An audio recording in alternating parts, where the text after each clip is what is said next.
Hey everyone, welcome back to Corporate Decoder. Today we're diving into a report from Purple Innovation, the mattress company. It's not about new mattress tech, but about something even sleepier, taxes. We'll see how they tried to protect their tax savings and why they suddenly changed their minds. Before we get started, if you enjoy turning corporate mumbo-jumbo into plain English, subscribe to the channel and join our Discord community. The link is in the description. Scrolling 1.01. Genja into appaterial definitive Kauerjurement.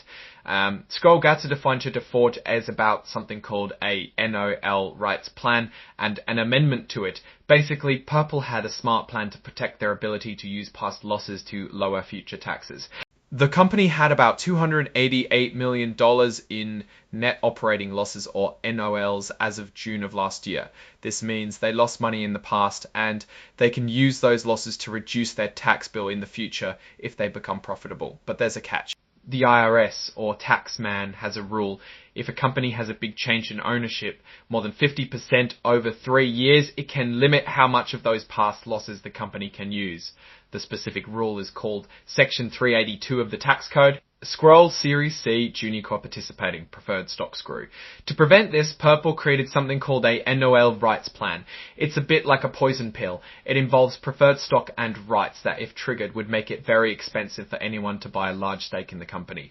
The idea was to discourage anyone from buying enough stock to trigger that 50% ownership change and mess with their tax savings. Purple also created an amendment to their corporate charter called the NOL Protective Charter Amendment to further protect those tax losses. Scroll no later, given 5:00 p.m. New York City time on June 30, 2025. Scroll. Both these plans, the NOL rights plan and the charter amendment, were set to expire around June of this year unless the company decided to end them sooner. Scroll the NOL rights plan and the NOL Protective Charter Amendment are no longer reasonably necessary for. But here's the twist. Purple's board of directors decided they didn't need these protections anymore. They felt that the ownership of the company wasn't going to change enough to trigger the tax rule. They also realized that these plans might actually be hurting the company. Purple had announced it was exploring strategic alternatives, which is business speak for possibly selling the company or making some other big change. These protective measures could make it harder to find buyers. Scroll accelerated the expiration date of the NOL Protective Charter Amendment. Scroll so. The board decided to speed things up. They moved the expiration date of the Charter Amendment to May 7th of this year. They also changed the NOL rights plan with something called the NOL rights plan amendment. This amendment also moved up the expiration date to May 7th of this year. So as of May 7th, all those rights expired.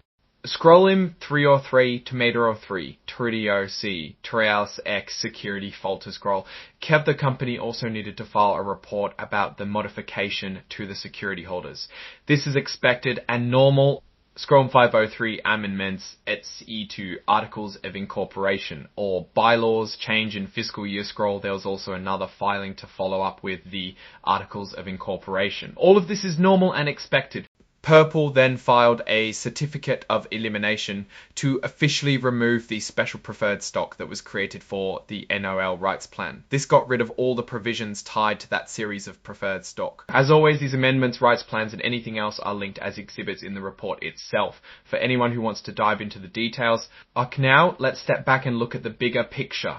Purple is in an interesting spot. On one hand, they needed to protect their tax savings. On the other hand, they didn't want to scare away potential buyers if they decide to sell the company. It shows the tightrope companies walk when trying to balance different priorities. A potential weakness here is that the reason that they see these items as no longer reasonably necessary to help avoid triggering an ownership change is that they are trying to sell.